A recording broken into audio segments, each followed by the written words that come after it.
Recebendo hoje na nossa redação Eliana Pedrosa, ex-deputada distrital, que concorre ao governo de Brasília pelo PROS. Muito bem-vinda, candidata à nossa redação. Obrigada por aceitar o nosso convite de estar aqui. Eu que agradeço, Yara, Wesley, essa oportunidade de estar aqui com destaque. É muito importante que nós tenhamos essa oportunidade de levar as nossas propostas, as nossas ideias aí para todos os eleitores do Distrito Federal. Ok, candidata. Como é que a senhora... a gente vive uma época política em que a população está se dizendo muito cansada com a velha política, não é? A senhora vem num partido particularmente um pouquinho novo, não é o PROS, mas a senhora já está há bastante tempo na política. Como é que a senhora pretende convencer o eleitorado de que a senhora irá fazer uma política diferente de tudo que vem sendo implementado nesses últimos tempos e que está levando a população a esse cansaço político? Eu acho que a minha trajetória política mostra um pouco disso, né? Nós sempre tivemos bastante alinhados com esses anseios da população de ter uma agenda social mais forte, mais próxima das pessoas. E eu acho que nesse momento, que não é só a população, nós fazemos parte dessa população que estamos altamente insatisfeitos, né? Eu acho que a campanha tem que elevar de nível e ser realmente uma campanha propositiva. Isso vai ser extremamente importante para atrair de novo as pessoas para a política, que todo mundo, como você diz, todo mundo está meio ressabiado.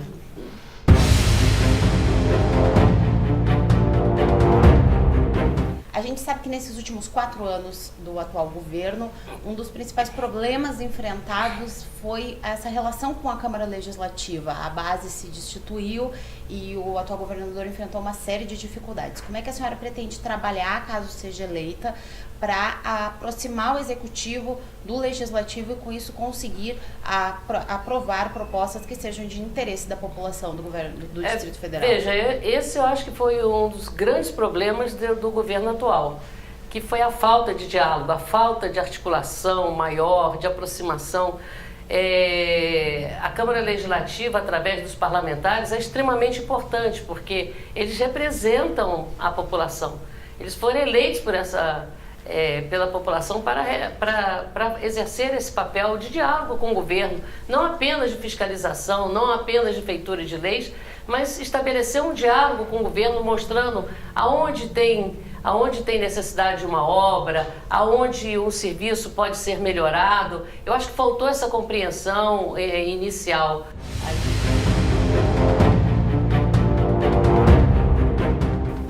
Exatamente, candidata. Agora falando um pouquinho, por exemplo, transporte público. A gente tem muitos problemas aqui com o DF-Trans, recentemente várias fraudes foram descobertas e assim, é um problema que a população enfrenta no dia a dia e que ela cobra muito. A senhora, caso eleita governadora, quais serão as principais propostas da senhora nesta área? Principalmente que a gente tem aí expansão do metrô da Asa Norte que não chegou, BRT Norte que não foi criado, VLT que está parado desde a Copa. Como que a senhora pretende dar andamento nessas obras?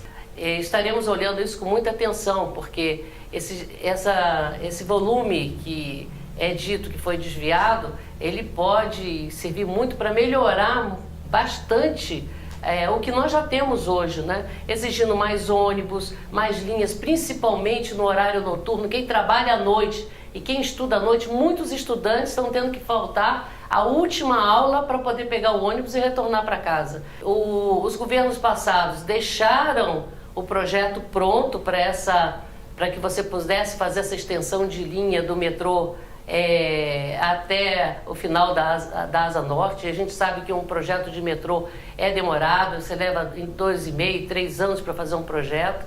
Eu ainda sonho em poder preparar um projeto para que a gente possa chegar ou com metrô, ou com trem, ou com VLT ou VLP, mas com muito mais qualidade para o Eixo Norte. O Eixo Norte hoje, ele se ressente bastante e isso causa um impacto nas famílias muito grande, ou porque chegam atrasados no trabalho, ou têm dificuldade de conseguir emprego. Então eu acho que o Eixo Norte merece uma atenção muito especial na questão da mobilidade urbana, afora todas as outras medidas que nós possamos tomar.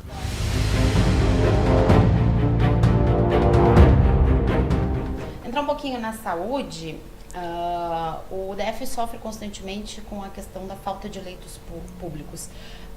Nos últimos meses o governo tem conseguido sanar algumas filas, tipo cirurgia eletiva, fila de mamografia, mas a gente sabe que a situação da saúde ainda carece de muita atenção e ela é uma situação um tanto quanto mais difícil com a implementação da PEC dos gastos, não é que limitou e vai limitar aí pelos próximos anos o encaminhamento de recursos via federal para o governo do Distrito Federal. Como que a senhora, caso eleita, pretende sanar essas dificuldades e amenizar esses problemas para a população? Eu vejo que na saúde, eu acho que nós enfrentamos uma situação em que dá para você fazer uma melhor saúde com o mesmo orçamento. Nós temos um grande desperdício com medicamentos que vencem a validade. Então, eu acho que falta uma gestão mais efetiva, né, no controle dos insumos básicos da saúde e dos medicamentos. Depois, é uma intenção, e aliás, já não é mais uma intenção, é uma proposta realmente de você poder contratar fora os serviços de exames complementares. Porque hoje, os equipamentos entra em obsolescência muito rápido. Então você vai comprar um tomógrafo, $1 milhão, $2 milhões, para daqui a pouco ele não ser o melhor para você fazer o diagnóstico, que já tem outro melhor. Quando enguiça, até vira uma peça, ou da Alemanha ou dos Estados Unidos, leva não sei quantos meses, aí vem o técnico depois da peça, mas não sei quantos meses, quer dizer, o equipamento está sempre, está quebrado. Então, se você fizer igual as empresas privadas fazem hoje no Brasil, você não compra mais nenhuma impressora, você aluga uma impressora. Ela deu defeito, você vai ali, quem te alugou faz a reposição, sai uma mais moderna, você já tem uma substituição, e é isso que a gente quer fazer na saúde. Então seria implementar um modelo de parceria, mas no sentido de aluguel de equipamentos, ou seria uma parceria público-privada? Não, é contratação mesmo, um contrato de locação de equipamentos médicos com cláusula de que em tantos dias, em tantas horas, o seu equipamento der defeito tem que ser reposto, e se sair um equipamento mais moderno, mais sofisticado, também tem tanto tempo para fazer a reposição por um equipamento que permita um diagnóstico mais acurado.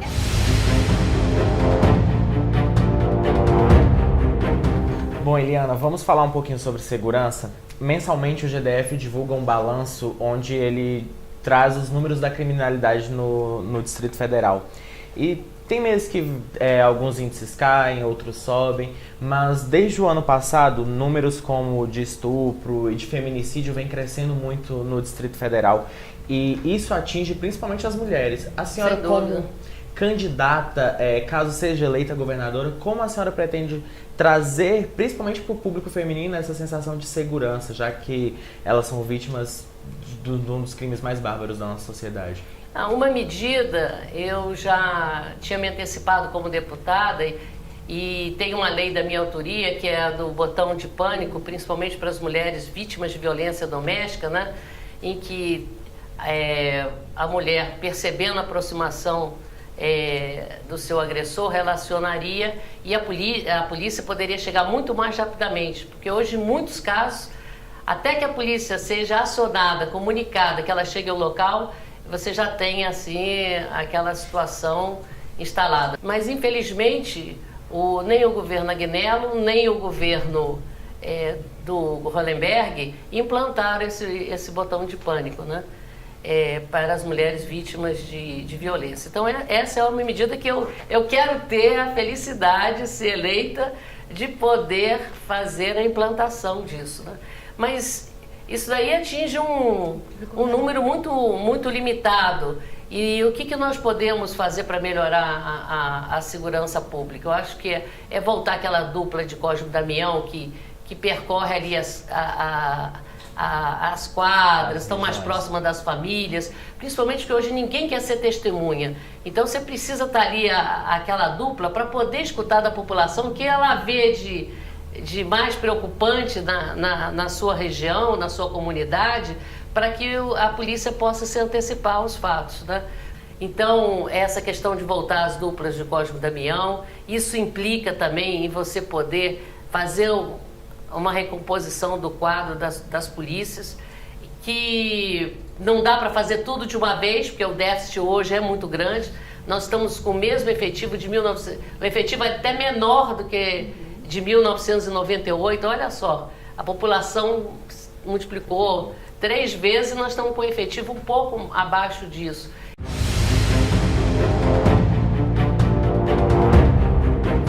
A senhora falou da importância do servidor público. Pretende retomar aquela onda de concursos públicos em Brasília? Eu acho que Brasília precisa de uma outra cultura que vá além do servidor público.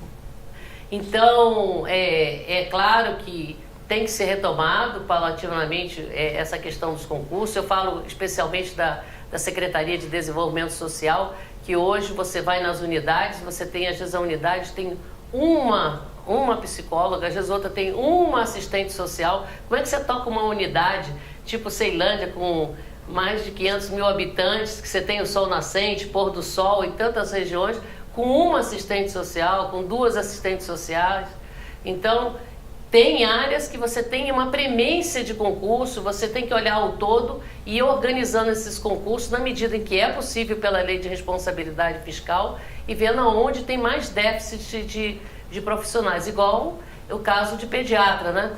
Nós temos um déficit de pediatra que você tem que, prioritariamente, você atender a esses profissionais, atender as nossas crianças, né?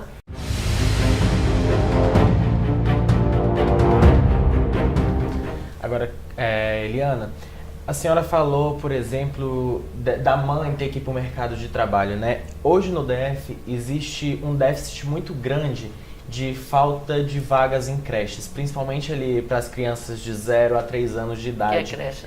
E assim, muitas vezes essas mães acabam deixando com os filhos mais velhos e acaba gerando uma série de problemas. Como que a senhora pretende solucionar essa falta de vagas em creches na educação primária? Assim, de pronto, você não tem como você suprir todas essas vagas, não tem como zerar, porque você tem que escolher os terrenos, tem os projetos, você já tem um projeto padrão, mas tem que ser adaptado, porque pelo tipo de terreno, tipo de topografia, você tem que fazer adaptações no projeto, né? Também de acordo com a demanda, tem locais que tem uma demanda menor, outro uma demanda maior. E você tem que construir. Então, na melhor das hipóteses, chegando no governo para construir mais uma creche, você vai levar uns 3 anos. Vai faltar só 1 ano de governo, ou 2 anos, ou no máximo 2 anos de governo para você poder estar entregando algumas creches. Mas nós tínhamos um programa que era chamado Mãe Crecheira, que a secretaria fazia a seleção de mulheres que gostassem de crianças, gostassem de tomar conta de crianças, fazia um treinamento com essas mulheres. Cada mulher dessa podia cuidar de até 4 crianças. 2 podiam ser seus sobrinhos, seus netos, seus filhos, mas pelo menos 2 deles, não os 4, mas pelo menos 2 deles que fossem dali da sua vizinhança, né? Chamava o projeto Mãe Crecheira. Esse é um projeto provisório, não é um projeto definitivo. Já sei quem é da educação aí que vai até arrepiar. Mas enquanto você não tem creche, você tem que dar alguma solução para essa mãe. Alguma solução você tem que dar. E tinha toda uma supervisão de assistente social, de psicólogo, acompanhando o trabalho dessas mulheres na comunidade e funcionava muito bem.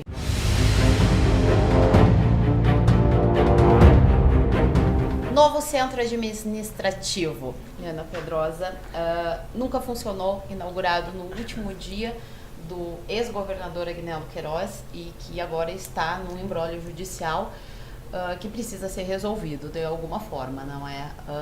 Qual é a sua expectativa para solucionar esse problema e o que considera que deve ser feito daquele local? Eu acho que o Ministério Público, junto com o governo do Distrito Federal, tem que procurar uma solução. Nós estamos falando de uma área construída enorme, que está sendo, daqui a uns anos, estará perdida, né? Pode ser invadida, os materiais vão se deteriorando, fica sem manutenção, e está incrustada o centro administrativo na região mais populosa do Distrito Federal, porque ali dá uma belíssima Universidade Pública do Distrito Federal, nós temos uma universidade pública que está no papel há mais de 20 anos. E mais do que isso, Yara, Wesley, nós temos gastos com essa universidade pública. Você acredita que tem reitor, tem diretor, tem tudo. O governo gastando não tem um curso subordinado a ela. Então, eu acho que uma universidade pública do Distrito Federal, com enfoque na formação de professores, principalmente de química, física, matemática, é o que falta na rede pública de saúde, que também poderia dar cursos de pós-graduação para os nossos professores, que é a educação continuada.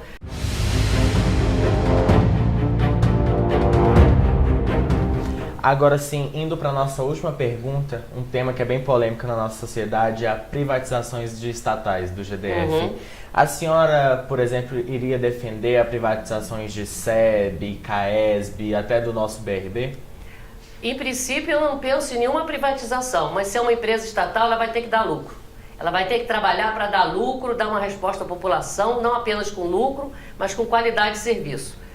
O que nós precisamos das nossas empresas públicas não é pensar em privatização, mas eu tenho certeza que nós temos profissionais qualificados e que se nós colocarmos uma boa gestão, essas empresas não serão deficitárias e elas entregarão bons serviços à população. Essa é a Eliana Pedrosa, que é mais uma entrevistada do Destaque nessa série de entrevistas